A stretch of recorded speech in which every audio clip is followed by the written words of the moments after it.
Now, who do you have winning the big dance? Who's going all the way? I'm looking at my bracket, and I excuse me. I'm looking at my bracket, and I've got at the moment. Of course, I think I have about a couple hours to change it. I've got Michigan, Miami in one semifinal, and Louisville, New Mexico in the other semifinal. Right now, I've got Miami over Louisville 72-66 in the championship game. Wow.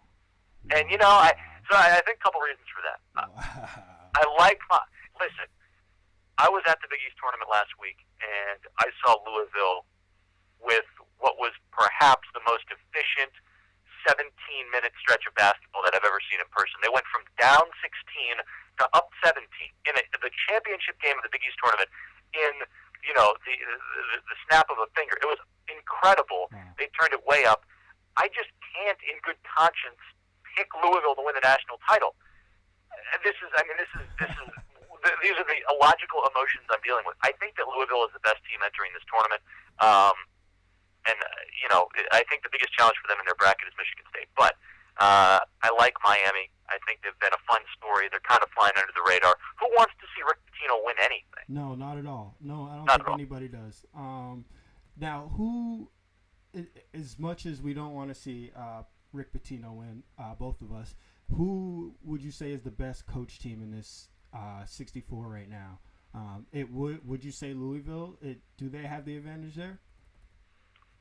Of all the 64 teams, that's a really good question. I'm gonna do a once over and just glance and see if any particular teams jump out at me. I watch a lot of Big East basketball. I think that Villanova. My dad always agrees with me on this. I think that Villanova is a very well coached team. With Jay Wright. They were supposed to be down this year. Here they are back at the tournament. They're going to be in that South 8-9 game against Carolina. I think that Davidson's always a really well-coached team. I like the Wildcats. Bob McKillop is their coach. Miami's a very well-coached team. New Mexico, who I mentioned, I've gotten the Final Four. Steve Alford's done a great job there. But Rick Pitino is in any conversation in terms of coaches who are making adjustments on the fly. They recruit to their system. I mean, he's a very good coach, as much as it pains me to admit it. That's right. And now I have to hate just a little bit, Jeff. Go ahead. Just a tiny bit. What do you got? Your Michigan Wolverines now. I feel like they could be one of the most overrated teams in this entire tournament. As much as I love, seeing the sons of former awesome athletes, professional athletes on the team running around. I feel like Michigan could be one of those early upsets we see here. Your thoughts? Not only do I think that's a good stance, and I'm slightly embarrassed for having them in my Final Four, and I will remind you that I can change my pick. At first I said, all right, Florida's going to come out of the South. I love Billy Donovan. He's a very good tournament coach. Yes. They have been in a lousy conference this year, but so I was looking at Florida. I felt good about Florida. Then I said, you know what? If Carolina upsets Kansas, Carolina's going to be on a roll. Carolina's going to go to the Final Four. And I have somehow arrived back at Michigan. And I'll tell you the biggest concern I have with Michigan is John Beilein, who's their head coach. He used to coach at West Virginia. And I'm not crazy about Beilein. I think this Michigan team has a ton of talent between Hardaway and Robinson and who's the little guard? I'm forgetting. It'll come to me in a second. They just have a ton of talent, and I think I'm going with talent here. Trey Burke, the All-American. I think Trey Burke might be the best player in the country.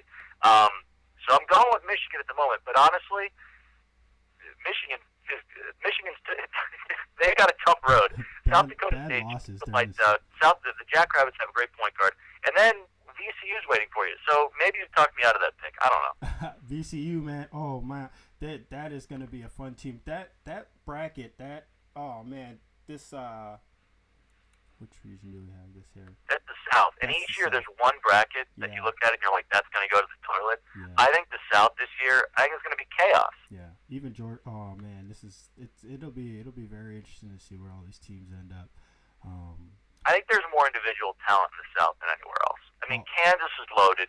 Georgetown, Otto Porter Jr., Big East Player of the Year, might be the best player in the country. Then you got Trey Burke. North Carolina has at least 2 NBA players on it. I mean, this is a loaded bracket. Oh, I don't know. I'm gonna flip a coin. Maybe I'll get rid of Michigan. You have 2 more hours to decide. What are your final 4? Who do you have? I'm going chalk, baby. Oh, come on. You're going chalk? Give me the chalk. I want the chalk. We've had like 42 different number ones, and you're going chalk. How can you possibly tell me that's a good decision? The only teams that I could possibly see, Gonzaga, I absolutely love their size. Indiana, same thing. And man, Louisville, I want to see them. That they're gonna lose a heartbreaker, whether it's Elite Eight or Final Four. And, picking against Louisville seems like the most illogical thing at this point. Then again, you asked about the best coached teams, which is obviously subjective and a tough thing to nail down. I think that if you said to me, what 2 coaches would you want? I mean, here's your riffraff, here's your group of guys. What coach do you want to enter the tournament? Coach K obviously is in the conversation because he's got 4 national titles and he's won a lot of games, but he has never done it without a load of talent. So I can't dismiss Coach K. To me, Izzo and Donovan have done it just year after year. I mean, it feels like I think Florida's been to the last 2 Elite Eights. Here they are again. They're going to make a run. And with Izzo, I guess he hasn't been to the Final Four since 2010, which is a drought. I think Tom Izzo's been to 6 Final Fours, and he just gets to the 3rd week and he finds a way, even when you're not expecting him to. Especially, his teams they're not always stacked, and I feel like he does find a way. And obviously, it's NCAA basketball, so coaching can only go so far. If your starting shooting guard gets a bad Facebook message from his girlfriend or something, who knows what's going to happen in the game. But let's last thing as we close here, final seconds of a game. And Doc Rivers is obviously, we watch the Celtics, he's so good at drawing up those out of bounds, those sidelines play. You got to get 2 points here, you know what I'm saying? Are you looking at Coach K for that? We looking at Boeheim for that? Pitino? Who do we trust?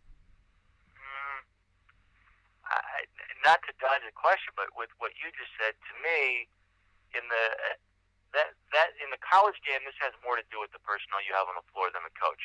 Just one player being better than everybody else. Yeah, or one guy that's going to draw a foul, one guy that can get to the rim or elevate above others. But if you're asking for one coach, I mean, I got to go with my guy. Got to be Boeheim. Yeah, we'll close on that. Boeheim's the man. Syracuse, watch out for him. They're coming strong. My man. Who do you got winning the title? Brandon, who do you have winning the title? Oh, I'm going Indiana. Indiana? Okay. Over who? Over Louisville? Gonzaga. You like the Zags, huh? This is the year the Zags get there. And haven't been past the Sweet 16 in 14 years. This is the year that they get there, and it's heartbreak central for them, as bad as I feel. But I want to see the Zags get there finally. They've earned it. They've been consistent, and they've earned that number 1 seed. Proud to see them on there. All right, good deal, man. Enjoy it. You gonna watch what you set up for the games? My setup? Oh, big screen, candy all day. Candy all day. I've got 3 TVs going in my house, so you're welcome to come by if you're in the neighborhood. Oh man, I would love to come through. Old school watching games with Jeff Tiberii. Best days ever. I never swear. And I never yell at the television. No, not once. Or throw anything. Jeff, thanks for coming on, man. Appreciate your time. Ah, yes. Well, looky here. Ah, what do we have? Another pretty thing ready for me to grab. But little does she know that I'm a wolf in sheep's clothing. 'Cause at the end of the night, it is her I'll be holding. I love you so. Hey, that's what you'll say. You'll tell me, baby, please don't go away. But when I play, I